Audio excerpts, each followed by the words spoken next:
ఒకప్పుడు ప్రపంచంలో petrol, diesel వంటి ఫాజిల్ ఫ్యూయల్స్ ఏవీ లేవు. ఆ టైంలో బల్బు కూడా లేదు. అలాంటి పరిస్థితుల్లో చీకటిలో మునిగిపోయిన ఈ ప్రపంచంలో వెలుగు ఎలా తెచ్చేవాళ్ళు? అప్పుడు రాత్రి టైంలో ప్రపంచం మొత్తం పూర్తిగా చీకట్లోనే ఉండేదా? అలా కాదు అనుకుంటే అప్పుడు వెలుగు కోసం ఎలాంటి వస్తువులు ఉపయోగించేవాళ్ళు? కిరోసిన్ ఎలా కనుక్కున్నారు? మరియు ఎవరి మేధస్సు ప్రపంచాన్ని పెట్రోల్, డీజిల్ వరకు తీసుకెళ్లింది? ఈ రోజు ఈ వీడియోలో మానవాళి చీకటి నుండి వెలుగు వైపు అడుగులు వేస్తూ పెట్రోల్, డీజిల్ ఎలా కనుక్కున్నారనే విషయం పైన మాట్లాడబోతున్నాం. ప్రపంచంలో మొట్టమొదటిసారిగా పెట్రోల్ ఎలా కనుక్కున్నారు, ఇంకా బిజినెస్ పరంగా పెట్రోల్, డీజిల్ ఉపయోగం ఎలా ప్రారంభమైంది, ఈ ఇంట్రెస్టింగ్ విషయాన్ని ఈ వీడియోలో అయితే తెలుసుకుందాం. ఒక రోజు మీరు నిద్ర లేచి ప్రపంచంలో ఇక పెట్రోల్, డీజిల్ లేవని తెలిస్తే ఏమవుతుంది?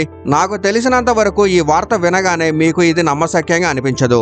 గత నెలలో 1 కోటి రూపాయలు పెట్టి కొన్న కారు ఇప్పుడు ఎటువంటి విలువ లేనిది. ఎందుకంటే దాన్ని నడపడానికి పెట్రోల్ లేదని మీకు నమ్మకం కుదరదు. అంటే మనం దాదాపు 200 సంవత్సరాలు వెనక్కి వెళ్ళిపోవచ్చు. కానీ అలా జరగదు. ఎందుకంటే మనం నెమ్మదిగా మన ప్రపంచంలో పెట్రోల్, డీజిల్ వంటి ఫాజిల్ ఫ్యూయల్స్ ను ఎలక్ట్రిక్ పవర్ తో రీప్లేస్ చేయడం స్టార్ట్ చేశాం. ఈ రోజు మనం నెమ్మదిగా ఎలక్ట్రిక్ వెహికల్స్ వైపు అడుగులు వేస్తున్నాం. అయినప్పటికీ పెట్రోల్, డీజిల్ ఎప్పటికీ అయిపోవు అని కాదు. మనం పెట్రోల్, డీజిల్ ను ఉపయోగించే వేగం ప్రకారం కొంతమంది సైంటిస్టులు 2040 నాటికి ప్రపంచంలోని చాలా వరకు పెట్రోల్, డీజిల్ అయిపోతాయని అంచనా వేస్తున్నారు. పెట్రోల్, డీజిల్ లేకుండా ఉంటే మన ప్రపంచంలో ఒక్కసారిగా చాలా పెద్ద సమస్య ఎదురవుతుంది. ఎందుకంటే ఈ రోజు మనం చూసే మోడర్న్ వస్తువులన్నీ ఫాజిల్ ఫ్యూయల్స్ కనుక్కున్న తర్వాతే మారాయి. అందుకే పెట్రోల్, డీజిల్ మనకు ఎంత ముఖ్యమో మనం సులభంగా అర్థం చేసుకోవచ్చు. అయితే ఈ రోజు మనం 170 సంవత్సరాలు వెనక్కి వెళ్లి పెట్రోల్, డీజిల్ కనుక్కున్న ఆ కాలంలోని ప్రపంచాన్ని ఒకసారి చెక్ చేద్దాం. ఆ టైంలో ఎలక్ట్రిక్ బల్బ్స్, ఏసీస్, ఫ్యాన్స్ ఏమీ లేవు. మోడర్న్ యుగం ప్రారంభమైన వేల సంవత్సరాల నుండి మనుషులు ఆయిల్ మరియు గ్యాసెస్ ను ఉపయోగిస్తున్నారని చెప్పబడుతుంది. క్రీస్తు శకం 347లో మొదటిసారిగా చైనాలో ఆయిల్ బావులు తవ్వబడ్డాయని నమ్ముతారు. అయినప్పటికీ మోడర్న్ యుగం ప్రారంభమైనప్పుడు మనకు ఏమీ దొరకలేదు. మనకు దొరికింది చీకట్లో మునిగిపోయిన ప్రపంచం. 15, 16వ శతాబ్దాల్లో ప్రజల పరిస్థితి ఏమిటంటే వాళ్ళు రాత్రి టైంలో ఇంటి నుండి బయటికి వెళ్లేవాళ్లు కాదు. ఎందుకంటే రాత్రి చీకటిని తొలగించడానికి వారి దగ్గర ఎటువంటి టూల్స్ లేవు. అలాంటి పరిస్థితుల్లో రాత్రి టైంలో వారికి ఏదైనా పని ఉంటే లేదా చీకట్లో బయటికి వెళ్లాల్సి వస్తే దానికి వాళ్ళు చాలా రోజుల ముందు నుండే సన్నాహాలు చేయాల్సి వచ్చేది. చాలా రోజుల ముందు చేసే ఈ ఏర్పాటు చాలా వింతగా ఉండేది. అది ఇప్పుడు 2025లో ఈ రోజు దీన్ని వినడం మీకు నమ్మశక్యంగా అనిపించదు. అలాంటి జీవనం కూడా ఉండేదా అని. ఆ టైంలో అమెరికా మరియు యూరోప్ లోని ప్రజలు రాత్రి సమయంలో పని చేయడానికి లేదా బయటకు వెళ్లడానికి ఒక ప్రత్యేక రకం పక్షి మరియు చేపల వేటను చేసేవాళ్ళు. ఈ ప్రత్యేక రకం పక్షి మరియు చేపలను చాలా రోజుల ముందే ఇంటికి తెచ్చి ఉంచేవాళ్ళు మరియు వాటిని ఎండబెట్టేవాళ్ళు. ఎండిన తర్వాత వాటిని వెలుగు కోసం ఉపయోగించేవాళ్ళు. అమెరికాలో ఆ టైంలో సాల్మన్ చేపల వేట జరిగేది. ఎందుకంటే ఈ చేపలలో ఉండే ఆయిల్ దాన్ని చాలాసేపు వెలుగు ఇవ్వడానికి ఉపయోగపడేది. అదే విధంగా స్కాట్లాండ్ లో ఆయిలీ బర్డ్ అనే పక్షిని వేటాడేవారు. ఈ పక్షిలో కూడా సాల్మన్ చేపలాగే చాలా మొత్తంలో నూనె ఉండేది. దాన్ని రాత్రి వెలుగు కోసం ఉపయోగించేవాళ్ళు. ఈ పక్షిని వెలుగు కోసం ఉపయోగించడానికి దాని గొంతులో ఒక దారం పెట్టేవాళ్ళు, కొవ్వొత్తులో ఉండే దారంలాగా. దీని కారణంగా ఈ పక్షి చాలా గంటల పాటు వెలుగునిచ్చేది. కొంతకాలం తర్వాత నెమ్మదిగా ప్రజలు వెలుగు కోసం ఉపయోగించే పద్ధతులను మార్చడం ప్రారంభించారు మరియు ఒక కొత్త రకం ఆయిల్ ఇన్వెన్షన్ జరిగింది. ఆయిలీ బర్డ్స్ మరియు సాల్మన్ చేపల్లాగే తిమింగలం చేప నుండి కూడా నూనె తీయొచ్చని, ఆ నూనెను రాత్రి వెలుగు కోసం ఉపయోగించొచ్చని ప్రజలకు తెలిసినప్పుడు వాళ్ళు తిమింగలాల వేటను ప్రారంభించారు. ఎందుకంటే తిమింగలం నుండి పెద్ద మొత్తంలో నూనె దొరికేది. 1700 నుండి 1850 వరకు తిమింగలాల నూనెను ల్యాంపుల్లో ఎక్కువగా ఉపయోగించేవాళ్ళు. ఈ నూనెను అమ్మడానికి ఆ కాలంలో చాలా కంపెనీలు చిన్న చిన్న సీసాలతో తిమింగలాల నూనెను ప్యాక్ చేసి అమ్మేవి. ఆ టైంలో అమెరికా ఈ నూనె యొక్క అతిపెద్ద ప్రొడక్షన్ దేశంగా ఉండేది. అమెరికా ఆర్థిక వ్యవస్థలో ఈ నూనె ఇండస్ట్రీ యొక్క పాత్ర చాలా పెద్దదిగా ఉండేది. ఆ టైంలో తిమింగలాల నూనె ఇండస్ట్రీ అమెరికాలో 5వ అతిపెద్ద ఇండస్ట్రీగా ఉండేది. ఆ కాలంలో సముద్రంలో తిమింగలాలను పట్టడానికి దాదాపు 900 ఓడలు తిరిగేవి. వీటిలో 700 ఓడలు అమెరికాకి చెందినవే. దీన్ని బట్టే మీరు అర్థం చేసుకోవచ్చు ఇది ఎంత పెద్ద ఇండస్ట్రీనో. ఇలాంటి క్రూరత్వంతో మనం ఎంతకాలం మన ప్రపంచాన్ని వెలిగించగలం? కాబట్టి నూనెకు ఆల్టర్నేట్ వెతకడం స్టార్ట్ అయింది. 1846లో కెనడాకు చెందిన జియాలజిస్టు అబ్రహాం పైనియో గాస్నర్ ఒక కొత్త పద్ధతిని మరియు కొత్త రకం నూనెను కనుక్కున్నారు.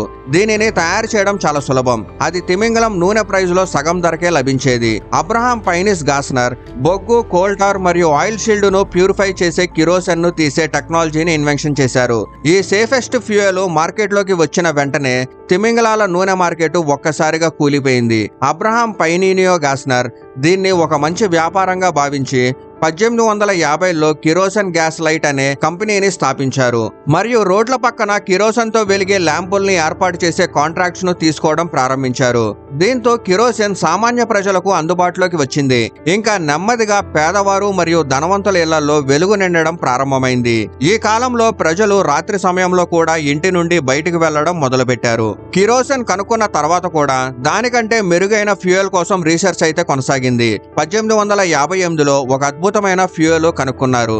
అది ప్రపంచ రూపురేఖలను శాశ్వతంగా మార్చేసింది. అంటే 1858 అనేది ప్రపంచాన్ని మార్చడానికి ప్రారంభమైన సంవత్సరం అని చెప్పొచ్చు. 1858లో అమెరికాలోని డార్ట్మౌత్ కాలేజీలో ప్రొఫెసర్ అయిన జార్జ్ బెసెల్స్ కు పెన్సిల్వేనియాలోని కొన్ని దూర ప్రాంత గ్రామాల్లో ప్రజలకు జిగటగా ఉండే ఒక పదార్థం దొరికినట్లు తెలిసింది. వెంటనే అక్కడికి చేరుకొని ఆ పదార్థం యొక్క శాంపుల్స్ ని తీసుకొని తన కాలేజీకి తిరిగి వచ్చారు. అక్కడ ఆ పదార్థం పైన రీసెర్చ్ స్టార్ట్ చేశారు. ఇంకా చాలా రోజుల కష్టపడిన తర్వాత దాన్ని ప్యూరిఫై చేయడంలో విజయం సాధించారు. ప్యూరిఫై చేసిన ఆ పదార్థంలో ల్యాంపును వెలిగించే అద్భుతమైన సామర్థ్యం ఉంది. బెసెల్స్ కు పెన్సిల్వేనియా ప్రాంతంలో భూమి కింద ఇలాంటి పదార్థం ఉండొచ్చని, దాన్ని ల్యాంపుల్ని వెలిగించడానికి సులభంగా ఉపయోగించచ్చని ముందే అంచనా ఉండేది. ఇప్పుడు బెసెల్స్ కు పెన్సిల్వేనియా భూమిలో గుండ్రంగా తవ్వి భూమిలో దాగిన ఆయిల్ ను బయటికి తీసే వ్యక్తి కావాలి. చాలా వరకు వెతికిన తర్వాత వాళ్ళకి ఎడ్విన్ డ్రెక్ అనే వ్యక్తి దొరికాడు. అతను ఈ పనికి సిద్ధంగా ఉన్నాడు. ఎడ్విన్ డ్రెక్ ఒక కండక్టర్. గతంలో హోటల్స్ లో క్లర్క్ గా కూడా పనిచేశాడు. కానీ టెక్నికల్ గా అతనికి ఎటువంటి నాలెడ్జ్ లేదు. అయినప్పటికీ అతను ఈ పనికి సిద్ధపడ్డాడు. ఎడ్విన్ డ్రెక్ పెన్సిల్వేనియాకు చెందిన విలియం స్మిత్ అనే వ్యక్తిని రోజుకి $2 చొప్పున నియమించాడు. విలియం స్మిత్ కు భూమిలో డ్రిల్లింగ్ చేయడంలో మంచి అనుభవం ఉంది. పెన్సిల్వేనియాలోని అనేక ప్రాంతాల్లో చాలా నెలలు కష్టపడినా ఏమీ దొరకలేదు. ఒక చోట నుండి మరొక చోటకి తిరుగుతూ వాళ్ళు టైటస్ విల్లే అనే ప్రదేశానికి చేరుకున్నారు. విలియం స్మిత్ తన కొడుకులతో కలిసి ఇక్కడ మెటల్ పైపులు వేసి డ్రిల్లింగ్ ప్రారంభించారు. డ్రిల్లింగ్ టైంలో భూమి నుండి కొంచెం ఆయిల్ చుక్కలు బయటికి వచ్చాయి. దీంతో కొంత ఆశ అయితే పుట్టింది. కానీ 39 అడుగుల డ్రిల్లింగ్ వరకు ఏమీ దొరకలేదు. 39 అడుగుల తర్వాత భూమిలో ఒక పెద్ద రాయి ఎదురైంది. దీని కారణంగా డ్రిల్లింగ్ పని ఆగిపోయింది. ఆ టైంలో ప్రజలు ఎడ్విన్ డ్రెక్ మరియు విలియం స్మిత్ ను ఎగతాళి చేసేవాళ్ళు.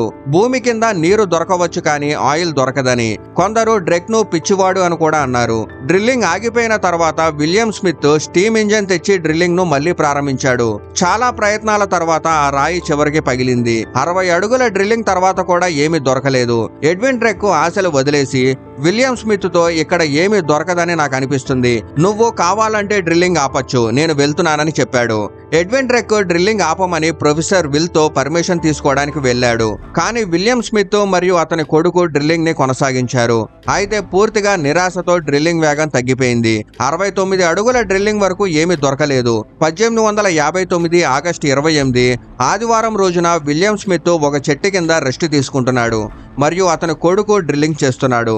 అదే టైంలో అతను ఒక పైపుని భూమిలో పెట్టి అందులో చిక్కుకున్న మట్టిని బయటికి తీయడానికి పైపును బయటికి తీసినప్పుడు పైపు కింద భాగంలో దుర్వాసన కలిగిన జిగటగా ఉన్న నల్లని లిక్విడ్ అంటుకొని ఉందని చూశాడు. దీన్ని చూసి విలియం కొడుకు తన తండ్రిని లేపి తాము ఆయిల్ ని కనుక్కున్నామని చెప్పాడు. కానీ విలియం స్మిత్ కు నమ్మకం కలగలేదు. అప్పుడు అతని కొడుకు చేతికి అంటుకున్న ఆయిల్ ని చూపించాడు. దాన్ని చూడగానే విలియం వెంటనే గుర్తించాడు, ఇది ప్రొఫెసర్ బెసెల్ తనకు ఒక సీసాలో ఇచ్చిన శాంపుల్ అని. సోమవారం రోజున ఎడ్విన్ డ్రెక్ సైట్కి వచ్చాడు, డ్రిల్లింగ్ ఆపి ఇంటికి వెళ్లే సమయం దగ్గర పడిందని చెప్పడానికి. కానీ దూరం నుండి చూసినప్పుడు సైట్ దగ్గర ప్రజలు గుంపులుగా ఉన్నారు. అతనికి ఏదో గొడవ జరిగిందేమో అనిపించింది. కానీ దగ్గరలోకి వెళ్లి చూసినప్పుడు అక్కడ డ్రమ్ములు మరియు గిన్నెల్లో నిండిన క్రూడ్ ఆయిల్ కనిపించింది. విలియం మరియు అతని కొడుకు ఈ ఆయిల్ ను కాపాడేందుకు ప్రజలతో ప్రయత్నించారు. క్రూడ్ ఆయిల్ దొరికిన ఈ ప్రదేశం టైటస్ విల్లే నుండి సుమారు 11 కిలోమీటర్ల దూరంలో ఉంది. ఆ కాలంలో ఇక్కడ ఎవరూ నివసించేవాళ్లు కాదు. కానీ ఆయిల్ కనుక్కున్న కొన్ని సంవత్సరాల తర్వాత ఇక్కడ అడుగు పెట్టే స్థలం కూడా లేకుండా పోయింది. ఎడ్విన్ డ్రెక్ యొక్క ఆయిల్ బావి చుట్టూ 4 నుండి 6 కిలోమీటర్ల రేంజ్ లో ప్రజలు భూమిని కొనుగోలు చేసి ఇళ్లను నిర్మించుకున్నారు. పెద్ద ఎత్తున డ్రిల్లింగ్ పనులు స్టార్ట్ అయ్యాయి. ఆ టైంలో ఒక బ్యారల్ ఆయిల్ $20కి లభించేది. 1865లో ఈ ప్రదేశానికి పిట్ హోల్ సిటీ అనే పేరు పెట్టారు. అప్పటికే అక్కడ 50 కంటే ఎక్కువ హోటల్స్ నిర్మించారు. 15,000 కంటే ఎక్కువ మంది ఇక్కడ ఇళ్లను నిర్మించుకొని నివసించడం ప్రారంభించారు. కానీ త్వరలోనే ప్రజలు ఈ నగరాన్ని వదిలేయాల్సి వచ్చింది. ఎందుకంటే స్టార్టింగ్ లో ఇక్కడ బావుల నుండి రోజుకి సుమారు 6,000 బ్యారెల్స్ ఆయిల్ తీసేవాళ్ళు. కానీ 1866 నాటికి ఇది రోజుకి 3,000 బ్యారెల్స్ కు తగ్గిపోయింది. నెక్స్ట్ సంవత్సరంలో ఇది 2,000 బ్యారెల్స్ కు చేరుకుంది. ఇంకా కొన్ని సంవత్సరాల్లో ఇక్కడ బావులు పూర్తిగా ఖాళీ అయిపోయాయి. దీని కారణంగా ఈ సిటీ ఏ వేగంతో నిర్మించబడిందో అంతే వేగంగా ఖాళీ అయిపోయింది. కానీ ఇప్పటికే ప్రపంచం మొత్తం భూమి నీటిని మాత్రమే కాకుండా ఆయిల్ ను కూడా ప్రొడ్యూస్ చేస్తుందని బాగా అర్థం చేసుకున్నారు. ఈ ఇన్వెన్షన్ తర్వాత ప్రపంచవ్యాప్తంగా పెద్ద పెద్ద ఆటగాళ్లు ఆయిల్ ఆటలోకి దిగారు. నల్ల బంగారం యొక్క అతిపెద్ద రిఫైనరీస్ తెరిచారు. పెన్సిల్వేనియా తర్వాత అమెరికాలోని అలాస్కా, ఓహియో మరియు టెక్సస్ వంటి నగరాల్లో పెద్ద పెద్ద ఆయిల్ బావులు దొరికాయి. ఇంకా అమెరికా ప్రపంచంలోనే అతిపెద్ద ఆయిల్ ప్రొడ్యూసర్ దేశంగా మారింది. ఇది క్రూడ్ ఆయిల్ కనుక్కున్న చాలా ఇంట్రెస్టింగ్ కదా. దీని తర్వాత ప్రపంచం మొత్తం మారిపోయింది. అరబ్ దేశాల్లో ఆయిల్ ఎలా కనుక్కున్నారో తెలుసుకోవాలనుకుంటున్నారా? అయితే కామెంట్లో చెప్పండి.